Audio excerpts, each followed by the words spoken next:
Hey girls, and welcome to another episode of the Hey Girl podcast. This is one of your hosts, Jen Parker. You haven't heard me in a little while because I've been just doing a whole lot of life with my family, and I'm back now.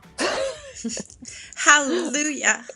For a little while. We'll see what life brings. But for now, I'm back, and Bethany and I thought, hey, let's do a little real talk episode, catch up a little, because really we haven't seen each other in a while. And so we just thought we'd let you in on our conversation. So welcome to Real Talk. And my girl Bethany's here as well. Yeah, I am. I'm just staring at your face because I miss it so much. FYI, we're Skype videoing each other to do this Real Talk so we can see each other. And Real Talk, we're both drinking our seltzers. And we both have no makeup on. And our hair's not done, which is real love right there. Real love, I think. Which is also more accepted for you because you're home. I'm actually at work right now looking this bad. That's a problem to solve for another day. It's all right, man. It's all right. What do you want to talk about? I want you to pull out your list. I know you have a list, but hey, I'm going to start by asking you the questions I have for you. Oh, and okay. then you can lay it on me. Pull out all your sticky notes.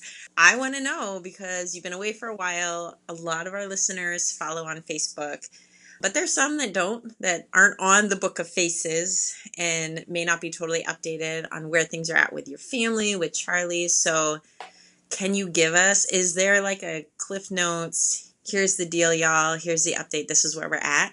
Yes. So right now, he has finished his first round of chemo. He has had surgery to take out his tumor, which was super successful surgery. So, and he's been recovering from that. So it was 2 weeks ago-ish. And this week we start back to school and he goes back to chemo. It's been a nice break from being at the clinic all the time, but we go back. But he's doing really great. The sad thing is his hair has started to grow back, which is super cute, but he will lose it again just because he's going back to chemo. Yeah, I mean, we're only 13. This will be week 13 for us of 40-week treatment. So it sounds really exciting to say, oh, his tumor was removed, but that's just like a small piece of this whole process because you still continue on with chemo and we haven't even started radiation yet. So, but hopefully that will be shorter and not as big a dose as they were first talking about because his tumor, they were able to get so much of it and do such a great job with the surgery. So, but the surgery was a 12-hour surgery, which was a crazy long day. Crazy. So that's where we're at with Charlie and just taking this one day at a time because that's all we can do. How's your mama heart? It's good. It's interesting to come back into this fall season because I am someone who loves routines and loves rhythms. Like I love summer, but then I love fall, and then I love winter, and then I love spring, and then I love summer again. Like I love all those things just because I love all the different pieces. And it's hard because I have said no this season to everything and said, like, I've just quit everything so I can take care of Charlie. Like, the kids go back to school and Charlie and I go back to work of chemo and going to the clinic and just doing all that stuff. So this is a hard new rhythm for me, for sure. So, because I wish it was different, but I don't get to choose that situation. We just get to choose our perspective and choose our attitude in it. So I'm just going to choose that this cancer, this is our work right now, and we're going to work to do our best to get rid of it. So in the nature of all that we talk about, how much do you feel like a guest right now? Because I'm going to ask you, Jen, how are you? You're laughing at me. You're the worst guest ever. How are you caring for yourself And just in all, what does it look like in a season where, just like what you said, you don't get to choose? Like, there's a lot that's chosen for you right now. And whether it's a kid being sick, whether really there are a lot of circumstances that put women in that place, right? Like, basically, I don't get a lot of choice on how things are laid out. I just kind of I have to choose it. I have to be in it. So any wisdom from you on like, how do you continue to grow, continue to care for yourself, to make those choices when so many other choices are already made for you? Yes. Thankfully, since April, I've had a lot of time to think about that and do things that work well and do things that don't work well and figure that out. A couple of things. One is super silly. I get my nails done. I get gel manicures once every 2 weeks Girl, because it's not silly. Your nails look amazing right now. and it's one thing that I don't want to say that I can control, but it's just something that is whimsical and fun. And I get to pick a color that maybe this week I want to go. This week I'm wearing OPI Big Apple Red because our kids are going back to school. It's red. It's fun.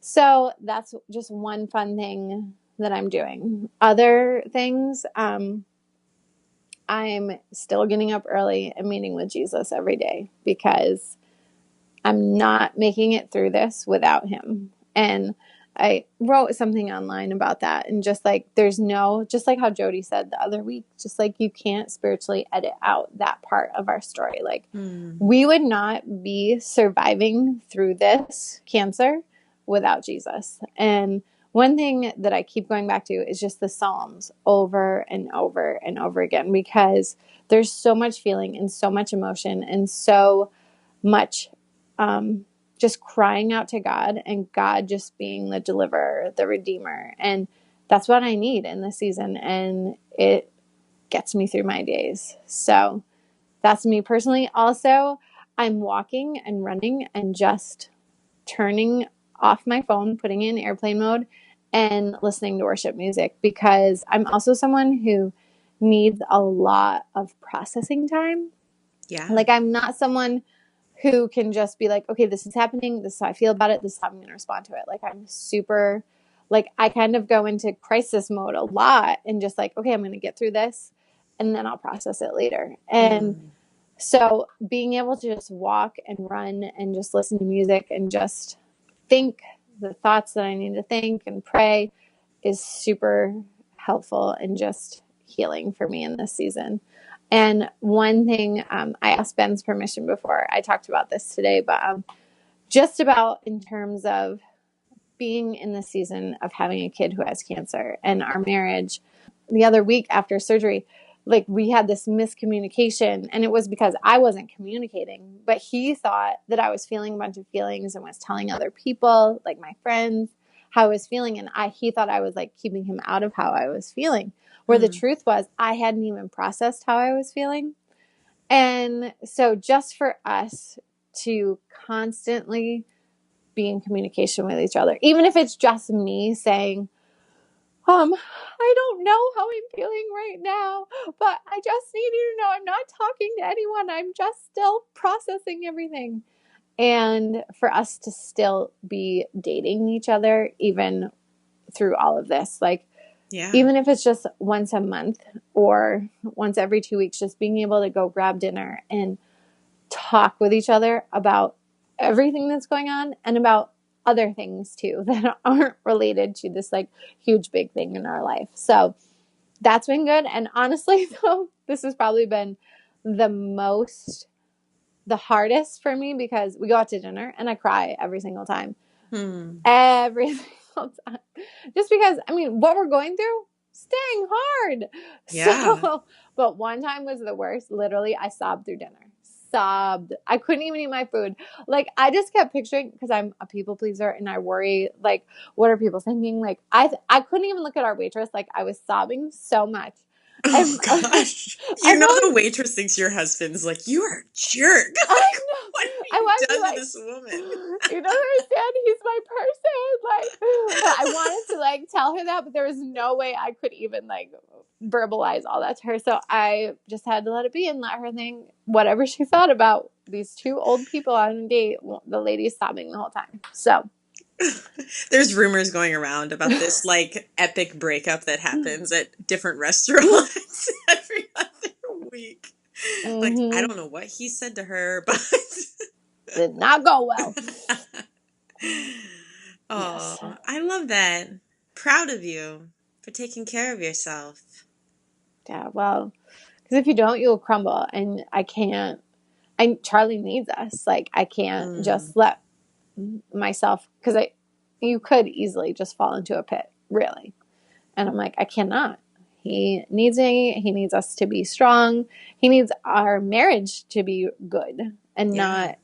not being, we need to communicate and be able to love each other in the way that we need to be loved. And so that's big. So yeah, that's how I'm doing. And that's how I'm taking care of my soul. How was that for an answer? That was pretty darn good. Oh, thank you. And look, you did that on the fly. That was like, No, those are things in my notes. stop it. Okay, just so the listeners know, I didn't get to read your notes. You showed me that you had notes, so I just read your mind. We're that connected, Yes. reading each other's. Okay, go into it. Let me have it. Your notes. Oh, All okay. printed out and prepared. Okay, so I will just say there's this one thing. So I'm not going to church right now. And that's not by choice. It's just because Charlie can't be around people. So, and because my husband is hired at our church, he needs to kind of be there. So I'm the one who stays home with Charlie. But this past Sunday, I finally figured out there's a church, a town over from us, and they do Facebook Live service. So it was so Oh. neat. And it's his Providence Church. It's in Seekonk, Mass. If you ever, are home on a Sunday and you want to Facebook Live them during service. But their pastor, Zach, he said this thing this Sunday, and it just struck me. And he said, we need to invite Jesus to come to this and through this thing, whatever it is. Like, that's what, we need to be praying. Hmm. And it just hit me because I was like, it's something that I daily need to say. Because I can say, like, oh God, I've given you like this Charlie's cancer and I trust you with it. But really, like, I have to give it over every single day. And I have to Hmm. call Jesus to come to it and through it, because it's overwhelming if I don't. So that was just so good for me. And I love that so much. So that's one thing. And then something that in this season I have found that I appreciate so much is the love that people who love us the way we need to be loved. And Hmm. also just being someone who loves people the way they need to be loved. And because I feel like right now I'm super difficult to love because Hmm. it's very specific how like we need love, and because I'm always a people pleaser, and people who come and they're like, oh, do you want me to do this or this? And I'm like, no, which is super hard. I don't like to say no. I want people, oh, sure, whatever you want to do is fine.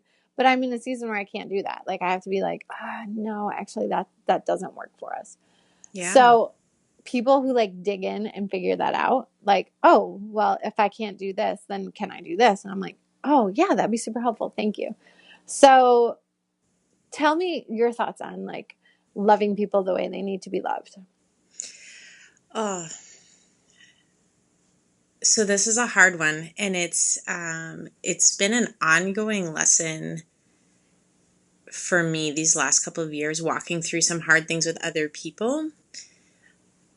I think one of the hardest things is we are all so wired and in such a way that we always want to love someone the way that we receive love, Mm-hmm. because Mm-hmm. that's how we understand it. Like, I feel loved when people do this, therefore I'm going to do that for that Mm-hmm. person because that's loving. And to me, the greater act of love, and this is like such a challenge to myself. You said it, your words were digging in deeper, and I would definitely, that is a huge part of it, is doing the hard work of actually investigating, understanding, digging into what is their love language, and what, even if it's totally contrary to your love language. And so I'll use my friend as an example.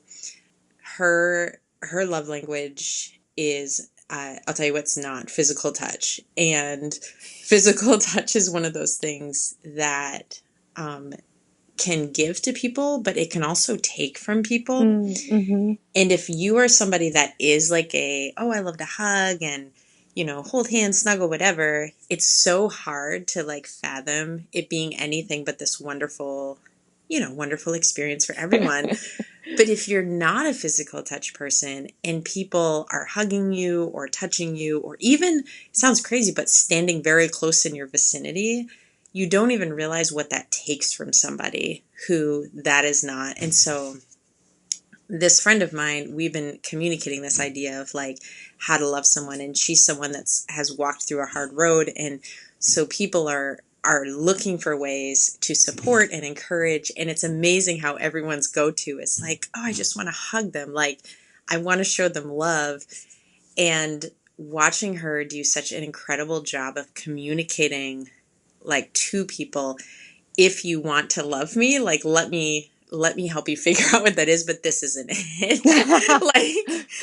like it's not comforting to me. And it's been so good for me to kind of walk through with other people, because I naturally, like, I am that person that naturally will just, I'll do the first thing that feels right. Like, it feels right to show up. It feels right to, whatever, hug them, give them something, whatever it is. And to really pause long enough to be like, am I doing this for me or for them? Like, who is this for? And because it can be hard being on the other side of that, is you're trying to love someone and you're like, wow, I'm just running into brick walls here. But is to really search your heart. Like, really what I desire is to love, for them to be loved. And if the way for them to be loved is for me to step back and just give them space, then if I'm really trying to love them, then that's what I need to do. Like, because I think there's another side. We all want to be heavily involved in things. We want to be the ones, and granted, it doesn't come out of a terrible place to want to run to the rescue. But if we are so determined to be in it and running to the rescue that we don't hear or really read the social cues of, actually, that's not what we need right now, then that's when it becomes about us. Man, you asked that question. This has been like the last 2 years of my life, is trying to learn this and walking with friends, and normally learning it by doing it wrong and then being like, wow, that was really unhelpful. Like, and how to give yourself grace and kind of, I find, like, for me, honest communication, to just be honest if you don't know what to do, and like be willing to say, like, I want to be helpful, and I also don't want to be unhelpful. So like, yeah. Well, and it's hard too, because like you don't always know what you need. yeah. But something that in our circle of friends that we say to each other a lot is, how can I love you right now?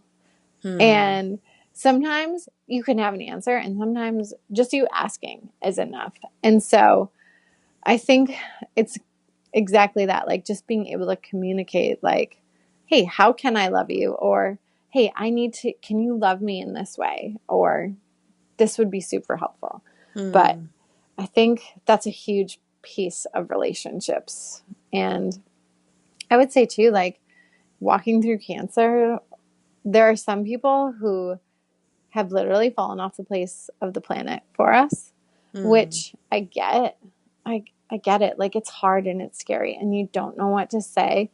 But on the flip side, so many people have shown up and like just loved us so well that it's very humbling, and just you're filled with gratitude, because you just can't believe the people who do what they do. Like, I don't even want to mention one thing or two things, because there's so many things that people have done that I'm just like, what, real, you, like, oh my goodness. Like, so like our inner circle of friends, our outer circle of friends, people that I haven't heard from in a million years, like, it's just super, super humbling. So that outshadows the people who are quiet. And I understand, like, it's hard. It's hard to walk this and how to walk with someone. And sometimes it's just like, I don't know what to do. And I get it. Does that make sense? Yeah. Okay. Well, I do think too, and I've heard it said that for some people, when they don't know the right thing to do, the go-to is to be quiet. Like they're so afraid to say or do the wrong thing that they don't say or do anything at all. And honestly, once upon a time, I would always respond to that. Then the best thing is like at least say something.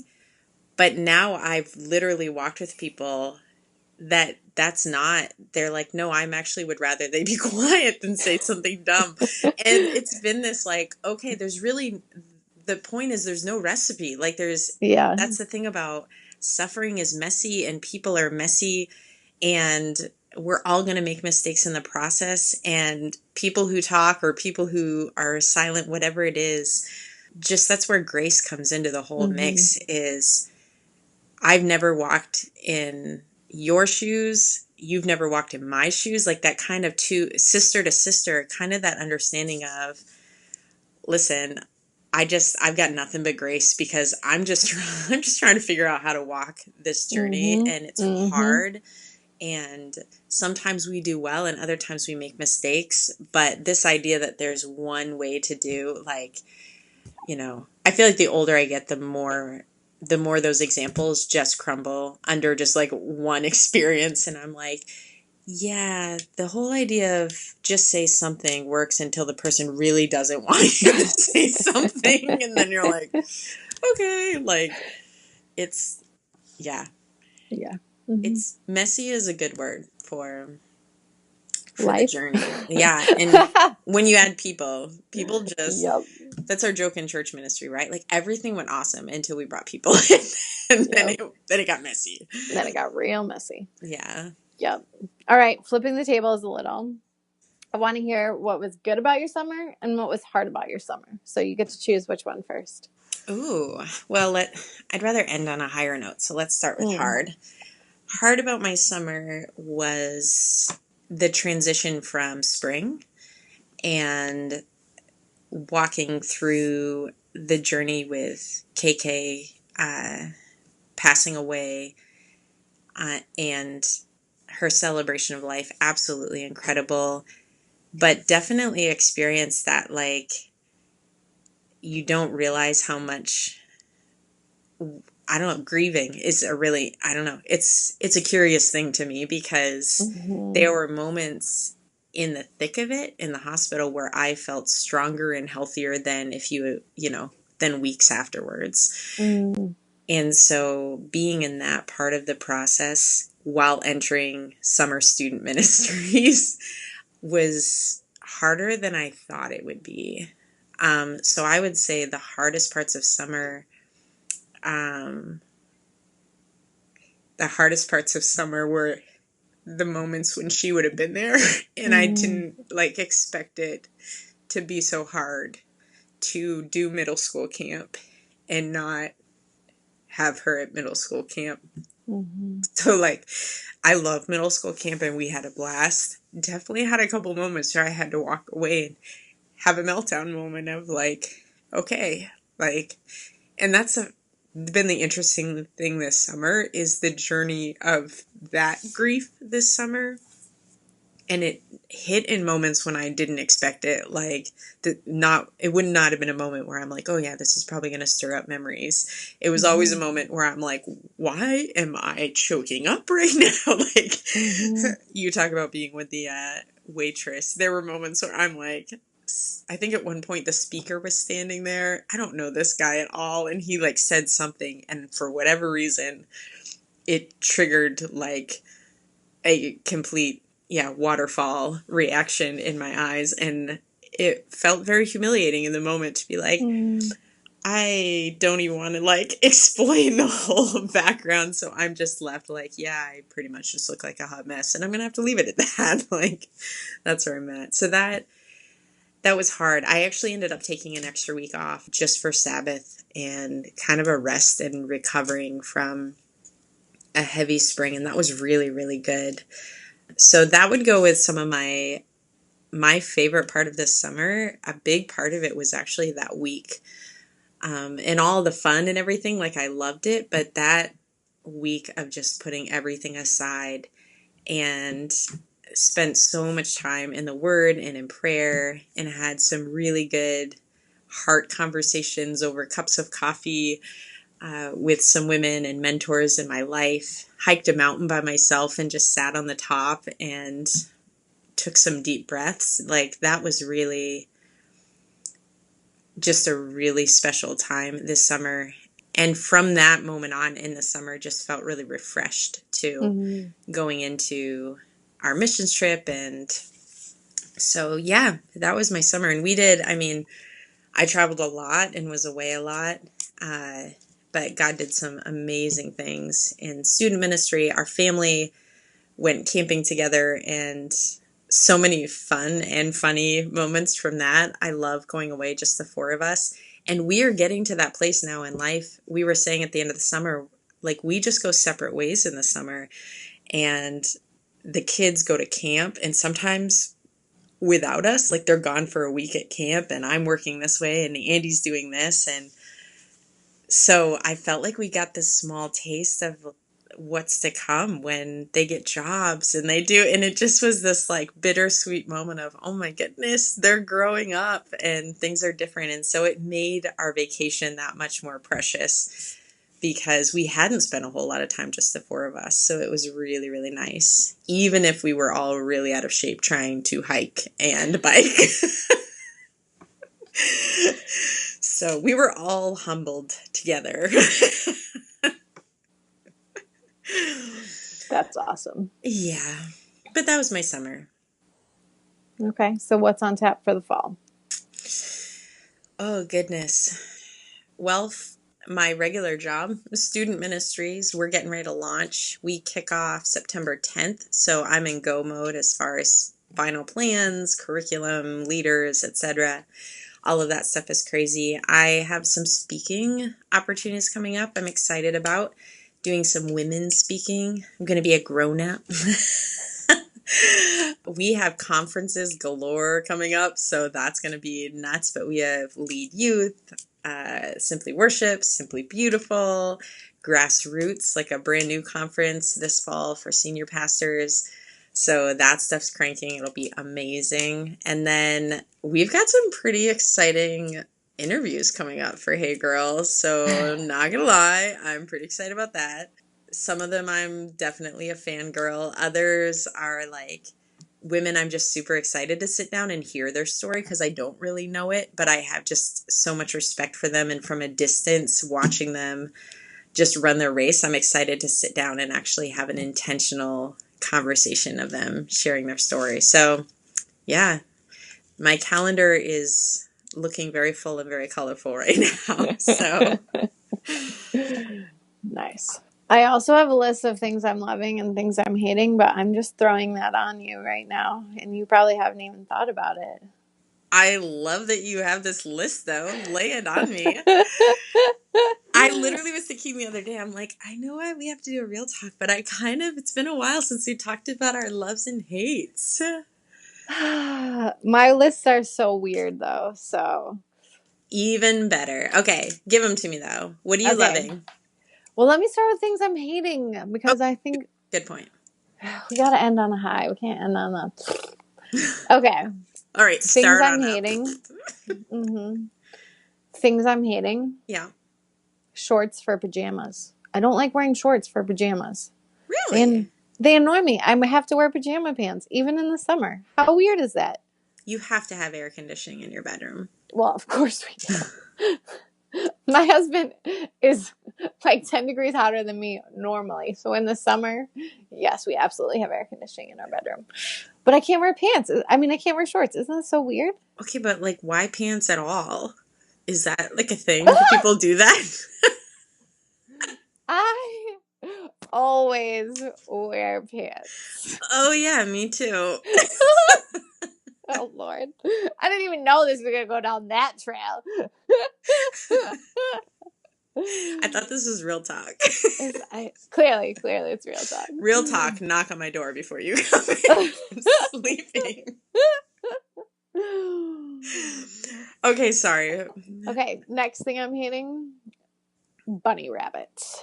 Stop it. No, you don't understand. They have been living under our shed since the spring, and they think they own our whole yard. And specifically in the morning when I go outside, either to get in the car or go for a run, they scare the living crap out of me. Because things that I hate, also mice. Little furry things that could like attack me, okay? That's how I feel. I feel like they could attack me. Okay, And whoa, so whoa, whoa, whoa. There is a big difference between a rodent, rat, mouse than a cute, no, innocent bunny rabbit. they have fur and they run. Those are the two things I'm afraid No, of. they hop. There's a big difference. They go so fast, and I'm afraid of them.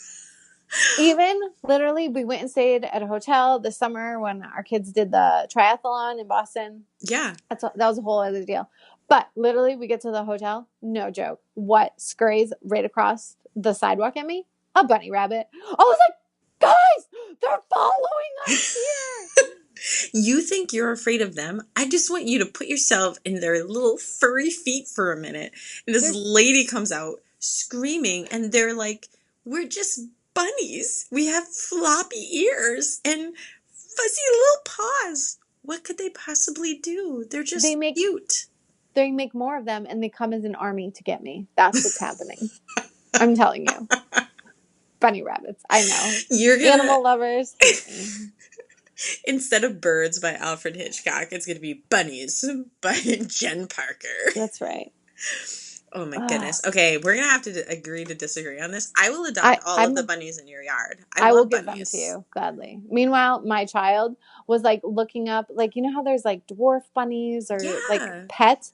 She literally, I opened the computer one day. She had like mapped out where the closest place to buy them was. Ooh. I was like, oh, buddy, no. Mm-hmm. You will never have this as a pet. Never. Little do you know, she already went, and that's where all those bunnies came from. She just keeps them under your shed. They're actually house pets that she's slowly releasing under the shed. Terrible. Okay. My goodness. And my last hate, bad books.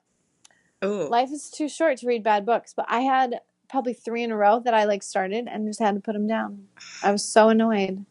So off mic, I'm going to ask you what the titles are, but I'm definitely not going to slam any books on here. But I am with you on that one. I've finally given myself the grace to just put a book down. Yes. I used to not. I used to feel like I had to finish it. And now I'm like, nope, no more. I don't have time for bad books. Yeah, seriously. And honestly, it's okay if we don't like every book. That's right. It's fine. I mean, we're not going to like publicly degrade them on our podcast, but you know who you are. No, just kidding. Just kidding. Oh, shoot. I had hates, but I'm going to have to ponder this because I actually remember Andy and I had a conversation and he was like, I can see that being talked about on the podcast. Like, clearly I was getting really worked up about something, but I'm drawing a blank now, so it'll have to wait. But what are your loves? Give me your loves. Okay, so my loves. So because we're just spending so much time indoors in hospitals and clinics, I have found an organic self-tanner that I love. We should probably I'll put the link in the show notes because it's amazing, and you have to put it on with a mitt. What? Yes, it helps. It helps so much. Like does it come with the mitt? Well, there's one that can come with the mitt. And it comes with a big mitt for your body and then a little mitt for your face. I hope you're enjoying that. I kind of wish this was a video podcast. But I know. No, we don't. And so I'm loving that because it looks totally natural. As long as you put it, sometimes I do have streaks. I swear, every time my sister has been here this summer, she will be like, oh my word, I'll have like this weird streak on my neck. And I'll be like, you're the only one who notices. Everyone else loves my tan. So there. So basically, you've been streaking this summer. No, do not say that. Oh my gosh. Doesn't like shorts, period. Stop it. I'm sweating now. This is why I can't do podcasts on my own. What would happen if you're not here to edit me? I know I have to bring you back on the rails. You go off the Seriously, rails. I think I put a boy on our girl podcast. You were away for like 2 weeks. Who knows what would happen if it was longer? Oh, too funny. Okay. Okay. My other two things. Yes. Essential oils. I'm loving Ooh, them. We do yeah. a lot with Charlie and his treatment. We do essential oils. If you have questions about it, you can email me or Facebook me. I'll talk about it at length with you. But also, like today, in the whole house, because we're going back to school, I have peace and calming too running throughout the house in diffusers, just kind of help keep the mood mellow with my children. So loving essential oils. And then lastly, I love Noonday Jewelry. I love it. Oh, yes. I love it. All my friends, we have a friend who just started. She's a consultant. I love supporting her in this. And I just love their jewelry so much. I love what the reason behind the company. And I just love supporting women across the world trying to make their life better by working and supporting their families. So I think it's great. I love all of those. All right. Anything for loves or hates for you? Man, on the spot and everything. Okay. I have a maybe love. Okay. Does that count? As in, I think I love this, but I'm still waiting for it to come in the mail. Is Lara Casey. Am I saying that right? Yeah. She has the Write the Word journals. Yes, I have one. Okay. So I'm kind of excited to try this journal, but I also just got her book, Cultivate What Matters. Oh, girl. Jenn. Yes. I really want us to go to the conference. I don't know where, maybe a listener would love to just send us like $1,000 each because that's what it costs. But it's no big deal. It looks amazing. And I have been quoting her line in my head over and over. So I've been reading some of her blog. There's a lot of reasons why I'm like down this path of her whole do less and do what matters. Mm-hmm. And I can't tell you how many times I've been in this place of like, okay, it's not about doing more. It's about doing what matters. And I'm in a season right now of like everything's going through a fresh filter and we're reevaluating and all these things because I am a do more, like I'm a yes person. So I'm like, oh, that sounds great. Yes, yes, yes.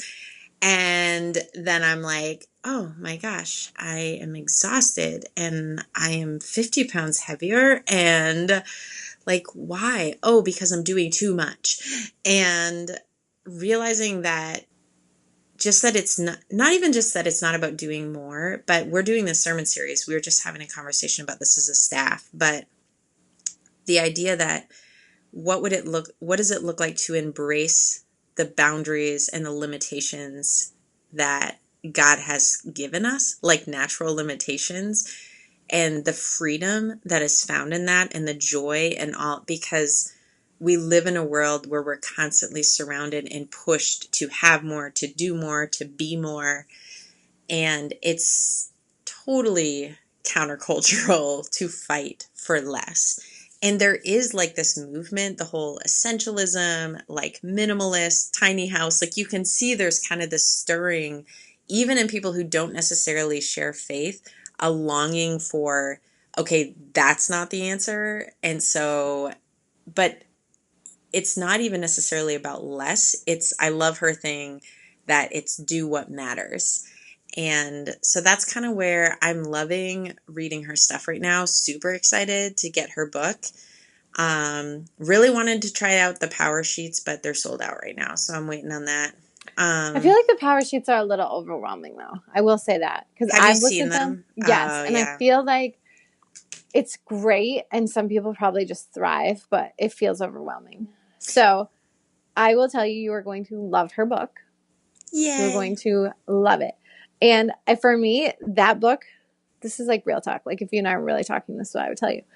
That book, along with The Fringe Hours by Jessica Turner and Big Magic by Elizabeth Gilbert. I'm going to put all these in the show notes just so people, I feel like all of those for me, like they're each a little different. Right. Like Lara Casey's like surrendering your fear, take the leap, live your life on purpose. Jessica Turner is a mom who works full time and she has kids. And in the Fringe hours, she talks about you take those Fringe hours, that time that you don't really even consider, and how to feed your soul and do things that you think that you don't have time for.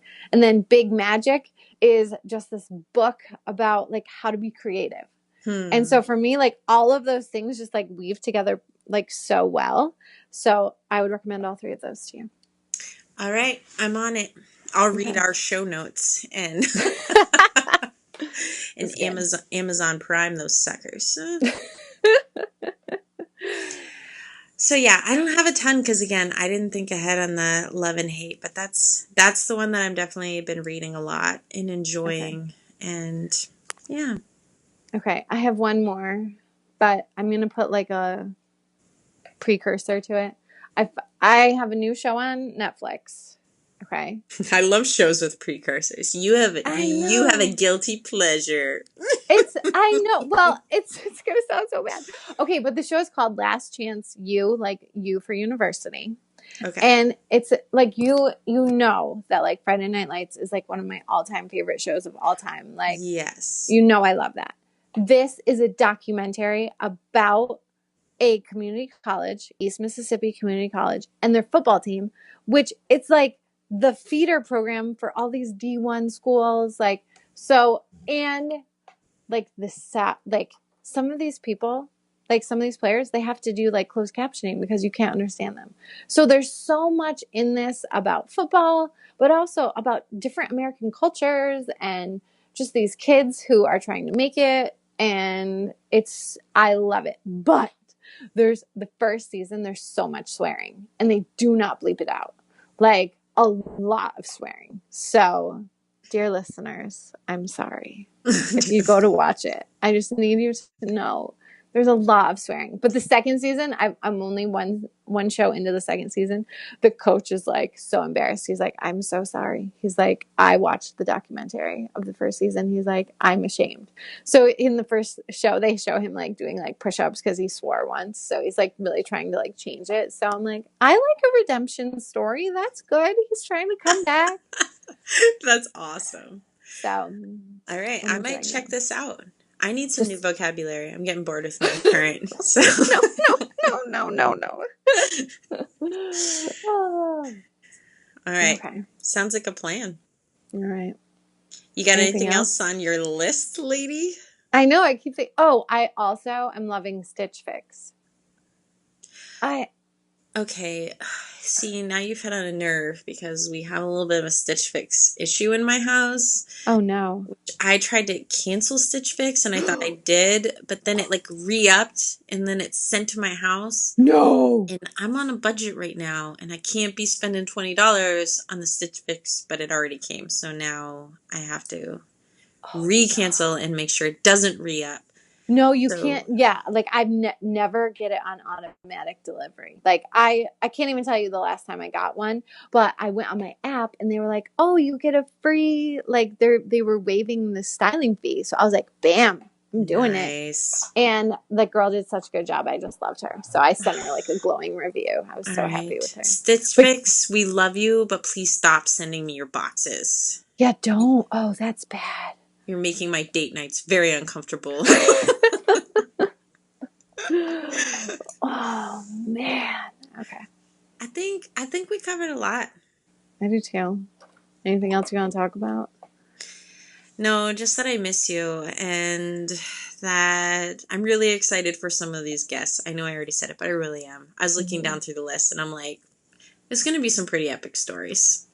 It's kind of awesome. Sure. Mm-hmm. So, all right. Well, listeners, thanks for eavesdropping on our conversation.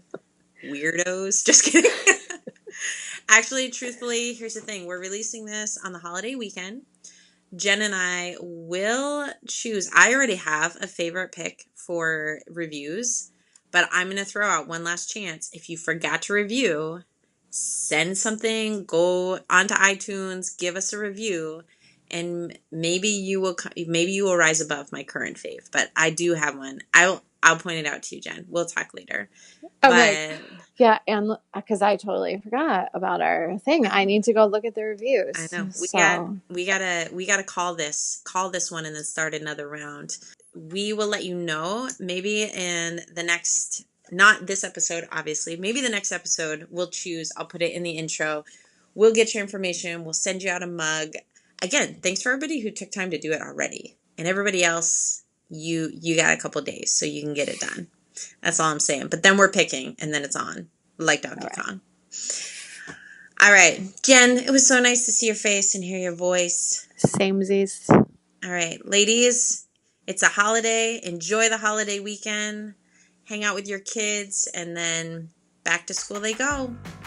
And for now, we want you to run your race in your place and keep being awesome. Bye, girls.